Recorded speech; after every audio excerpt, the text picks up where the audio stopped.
Hello everyone. Today I am going to start your chapter 2 of economics, that is people as a resource.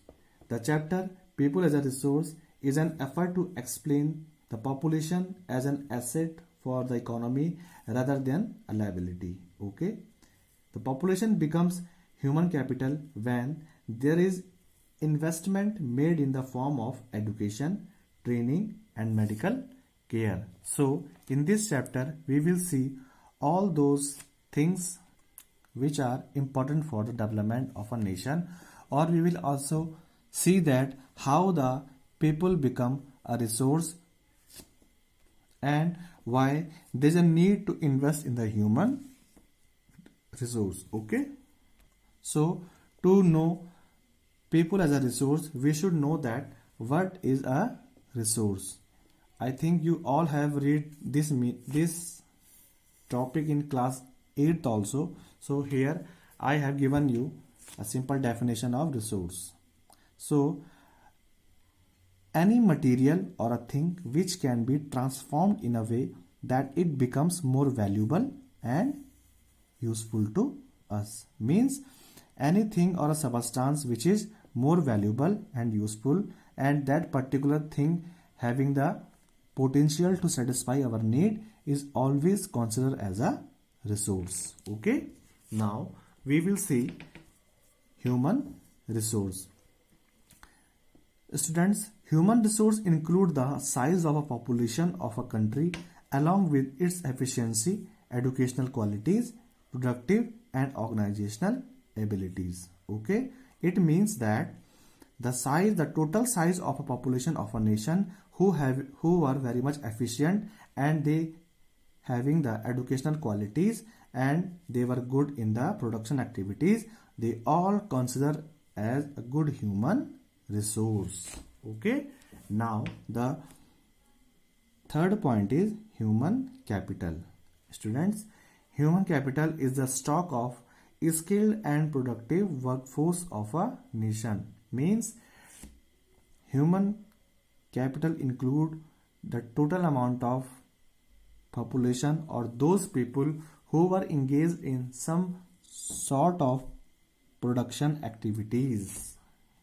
They all are considered as human capital. Okay, now we will see that why there is a need to invest in the human resource. Okay, so we will see through these points. The first point is more returns. So more returns means investing on the human resource is similar to spending on capital good, as an investment on the human resource increase their future income.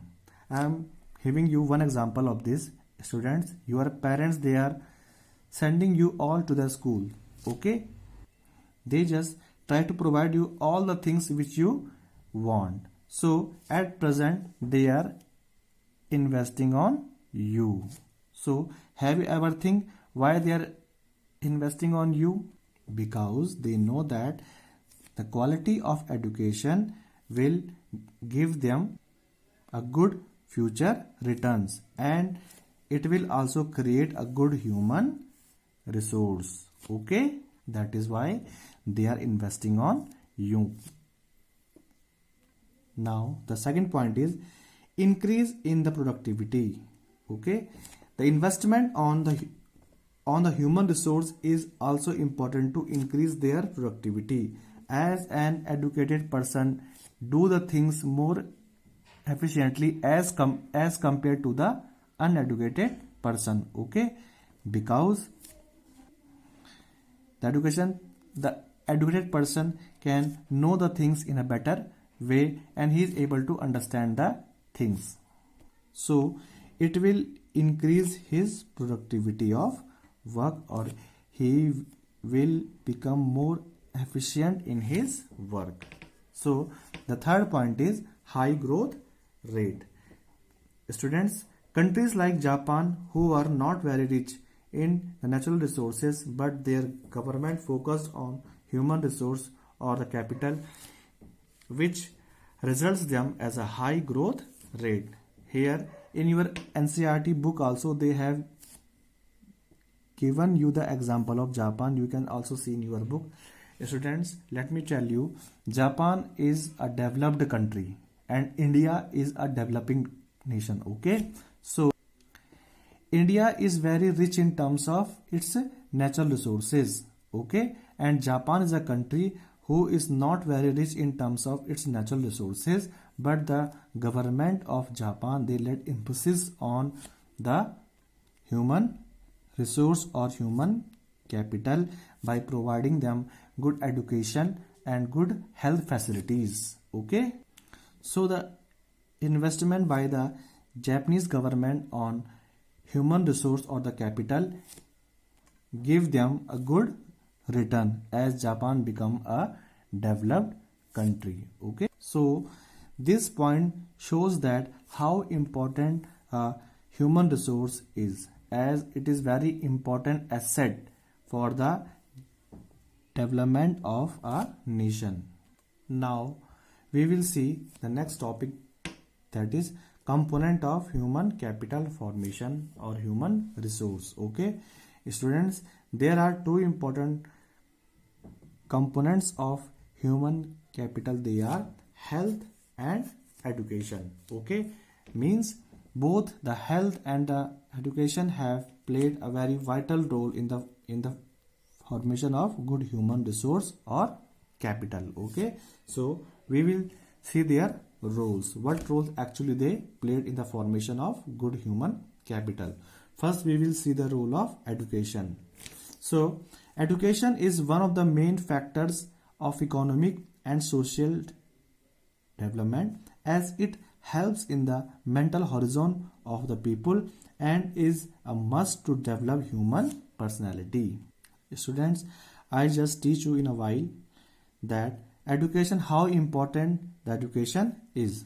So to produce a good human resource, we should emphasize more on education, because education is the only thing that can lead the economic development of a nation, because education help in the mental horizon of the people, and the most important thing is that it develops the human personality.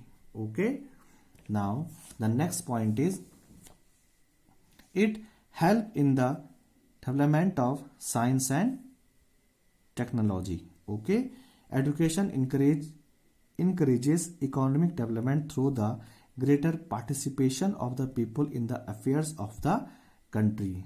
So when more and more people they were educated, they got a good quality of education, it will also lead the development of science and technology. Okay, as the educated people, through their knowledge and skills, they will develop the new scientific outlooks, and they will also lead the inventions of new technologies. Okay, so educated person is also having an active participation in the different affairs of the country, because he understood the thing in quite well manner as compared to an uneducated person. So a good quality of education also led to the active participation of the people in the different affairs of a country. The third point is it increases the efficiency of the workers' education. Efficiency of the workers. The third important point of education is it increases the efficiency of the workers, as an educated person can do his work more efficiently. Okay, so education enhances the national income and increase the efficiency of the government also. It means when in a country more and more people will be educated, it will also enhances or increases the national income, and it will also make the government more efficient, as most of the people who are the part of government, they are educated. Okay, now we will see the role of health. Health also played a very vital role in the formation of human resource or capital. So we will see in the first point that what is the role of health. So health not only means the survival. Okay, health does not mean the survival only. It involves not only the physical fitness of an individual but also his mental, economic and social well-being also. Okay, I hope you understood this point, as the health not only mean the survival, it not only involves the physical fitness but it also involve the mental, economic and social well-being of an individual. Okay, now the second point is a good health increases the efficiency of worker. Okay, students, education is very important for the production of a good human resource, but health is also having a very great role or importance in the production of good human resource. If a person is well educated but he is not healthy, so he is not able to do his work efficiently. Okay, so health is also a very important component of this. So a good health can increase the efficiency of work of a person or an individual. Okay, the third point is a healthy worker is an asset for a firm. Firm means the place or an industry where he or she is working. Okay, so he is an asset for the firm as well as for the nation. The healthy workforce is always become an asset for a nation. Okay, so I hope you all are able to understand how important the health and education are in the production of human resource. Okay, now the next topic in your book is unemployment and its major causes. Okay, students, unemployment is a situation in which an able-bodied person is willing to work at offered wages but he is not able to find any job. This is the meaning of unemployment. Okay, so it is a condition or situation in which a person is willing to work but he is not able to find any job. Now there are so many reasons behind this, means there were so many causes which were responsible for unemployment in India. So here I have mentioned the points and their explanation I have already given you through the notes in your WhatsApp group. If you having any problem to understand those notes, you can ask me. Here I will explain these points one by one. So the first point is rapid growth of population. Students, increasing population is one of the biggest reason for the increasing unemployment in India. Okay, India becomes ranked 2 country in terms of its population, so it is very difficult to provide job within a country who having such a immense population. Okay, not all the people they were able to get the jobs. The second point is over dependence on agriculture. Students, since after our independence, means it is more than 70 years of our independence, but it's still more than 60% of India's total population, they are still engaged in the different agricultural activities, means directly or indirectly they are depend on agriculture. This shows the over dependence of the people on agriculture for their survival.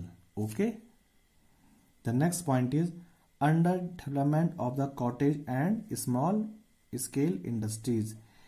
Students, as especially in the rural region, most of the people they are engaged in the agricultural activities. The biggest reason for this is the underdevelopment of cottage and small scale industries, means these industries are in very miserable conditions just because of the lack of infrastructural facilities.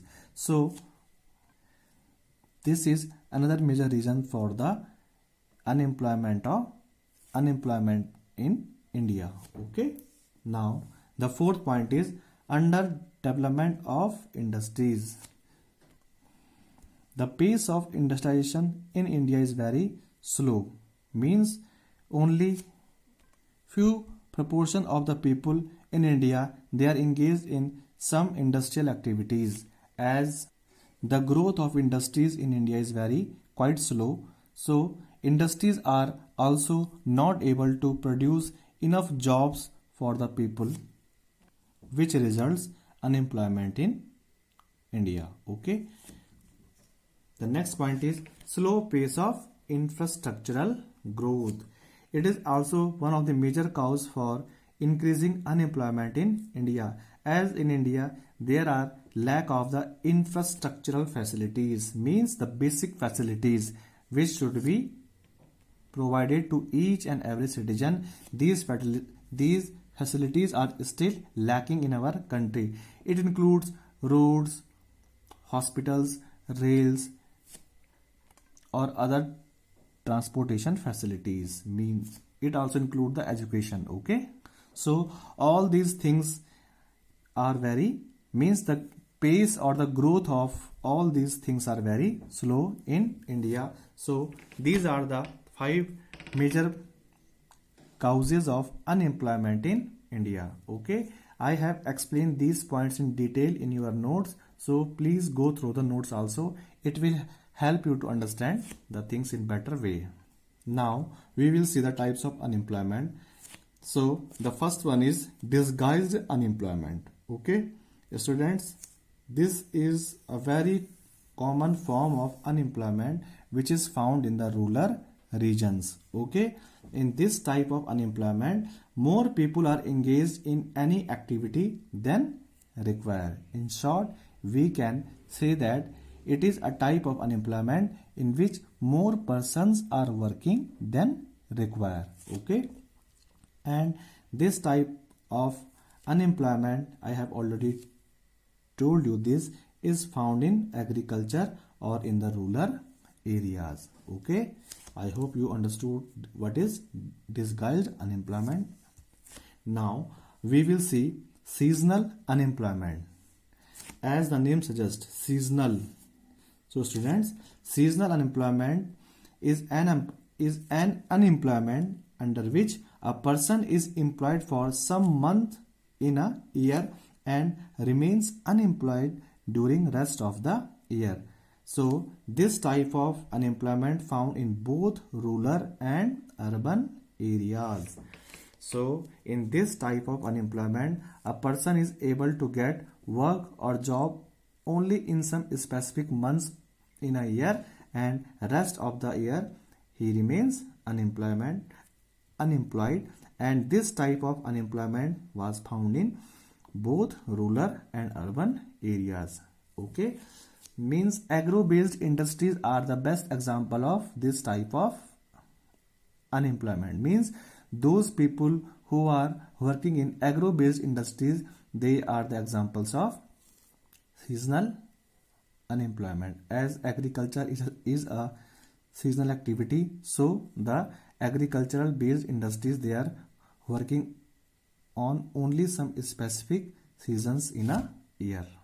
So to reduce the amount of or the ratio of unemployment in a country, it is very important to spread education. So in this topic we will see that what are the steps taken by the government to improve the elementary education in India, or to improve the quality of education in India. So students, government has launched various schemes for providing universal access. It means reach. Okay, universal access, retention and quality of elementary education with special emphasis on girls. Okay, government has started so many schemes, programs to spread education in the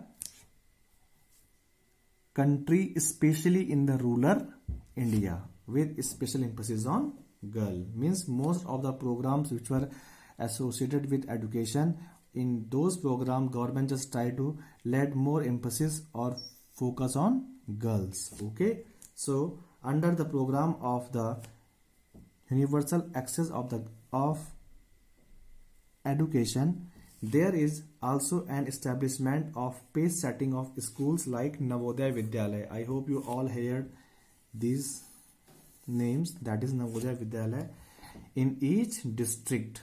Okay, means these all are the government owned schools in which government just try to facilitate all those students who are bright but they do not have the enough means. Okay, so government just started such type of schools also.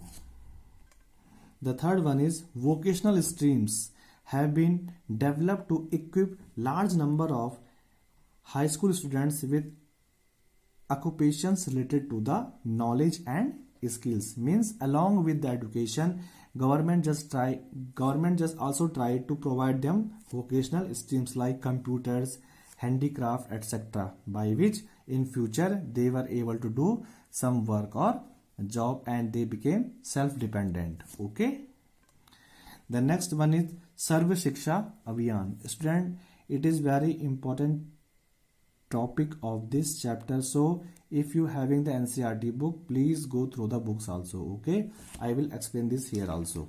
So Sarva Shiksha Abhiyan, as the name suggests, through this program government with the help of the state governments and the rural government, they just try to make the access of the universal education. Means here through this scheme government just try to provide the basic elementary education at different levels. We will see this.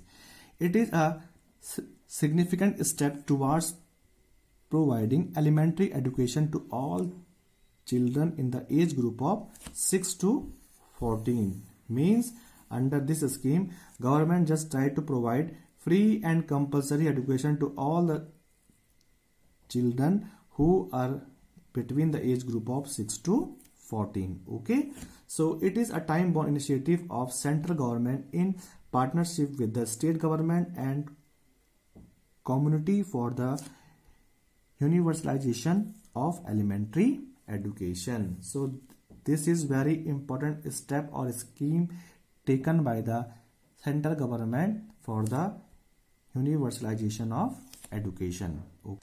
The last point is Right to Education Act. Government has passed, Indian Parliament has passed an act under which all the children between the age group of 6 to 14 free and compulsory education will be provided to all those children. Okay, so these are some steps taken by the government to spread education, means elementary education at the different levels. Okay, so in this chapter we have read about people as a resource, why we need a good human resource. We read about unemployment and we also read about the steps which were taken by the government to reduce the illiteracy in India, and we also see the